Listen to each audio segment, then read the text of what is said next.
Here we go. So no, normally I do these Joker reacts. I react to interviews that we do, and it's very rare that I have someone come on to react to their own interview with me. But I felt this was necessary, and thank you for just even saying you'll come on. Why would I say You no? haven't been on the channel for a while on the RealLyfe Street Stars Why channel. would I say no? Exact. Thank you. And I There's just a want to lot get of your stuff that first. goes on in the backdrop. But at the end of the day, no matter what it looks like to the world, we know the job that we have to do. I don't consider this socializing. I don't even consider this content creating. I consider this constant, perpetual PSAs on behalf of a very angry God. Come on, something's Really? happening. But let me ask you. Mhm. I haven't seen you on the channel for a while. Mhm. We do a 3.5 hour interview. We just put all the parts out. Y'all go watch it if y'all need to. What would you say, looking at the reaction of that interview? What was your initial take as far as being? And mind you, again, we did it virtual. We normally love to do the in person on the blue couch. It's just not safe. Exactly. And thank It's you not for it. safe for you. It's not safe for me right now. There's too many lies. There's too much craziness going on, and everyone's trying to line everyone up. And I'm sick and tired of people coming back to us with information saying that you guys are trying to set us up. You guys are going to get us arrested. You guys are going to do this. And who needs all that extra angst? Yeah, it definitely They, does cloud a lot yeah. of. Yeah, And one day I'm sure, me and that couch will have another moment. But in the meantime, in between time, the information is still there. And that's really what's important. yeah. And this way, now nobody gets to blame you for setting me up. Nobody gets to harass me and tell me that Zijanis are coming. Zijanis. Like I'm sick and tired of feeling like Anne Frank before I do a Blue Couch interview now.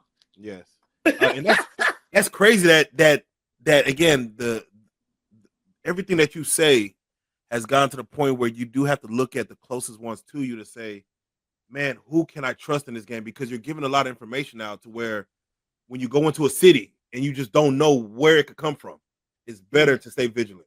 yeah. It's It keeps everybody safe. And yeah, let's just be clear. There are nuts out there who hate what I'm doing and will want me to stop by any means necessary. And when I think about you guys and I think about your families, I I don't want to bring that there. yeah, I know your kids. man, and it's A lot crazy. of people say they say all kinds of things about me, but I love children. I do. Kids love you. And for me to make the choice to come there, knowing that the kids are there working sometime, I would never want anything to happen where they would be forced to be traumatized for the rest of their lives. Even You the know, grown ones.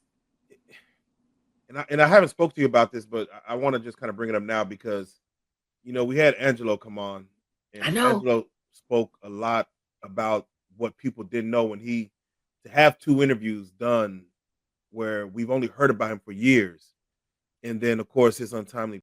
And then the second that he comes on that couch, he's dead less than 2 months later. It's even for me, it's hard to process that. He sat there and he told y'all they had money on him, they had money on me. That wasn't a lie. And the details of his death are still being concealed, And what people except for don't the know, phone call that I got from a friend of mine who told me everything. And out of respect for all parties involved, I'm just glad my friend got to die a hero. there you go. Yeah, I was able to speak with Angelo days after the interview, and he had plans. He was looking like he was wanting to start something new. He saw what we could be, and he's like, I really like what you guys are doing, and he had plans. And man, for that to have happened just a month or so after, man, again, It was God like the bless him. second he left Dallas, those were his last days being counted. And I wish I could have made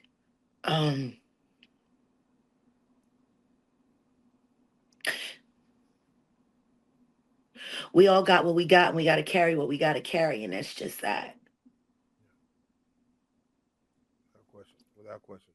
Unfortunately for me, the money on him is now all on me.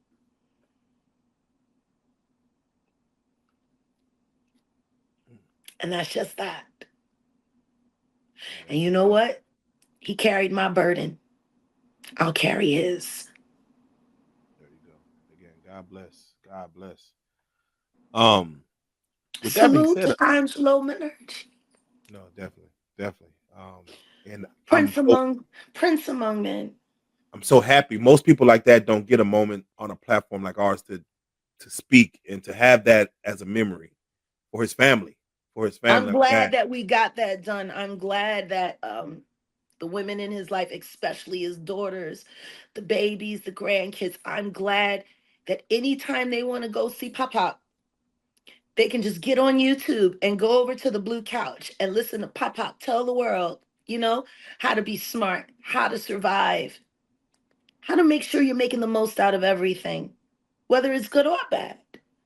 Definitely, definitely. It was probably one of the best educational pieces you guys have ever done. And you did it with a mobster, so. I'm telling you, it took us out of our comfort zone, but it's something that we needed to do. So, and again, thank you for even bringing him in our lives because that's a side we don't see. Joker? Yeah, can you hear me? Oh, no. Oh, you got me. You got me. Yeah, no, it was like, you said it was out of our comfort zone, but Oh, like it went just like that. internet, Wi-Fi. Yeah, No, devil fire.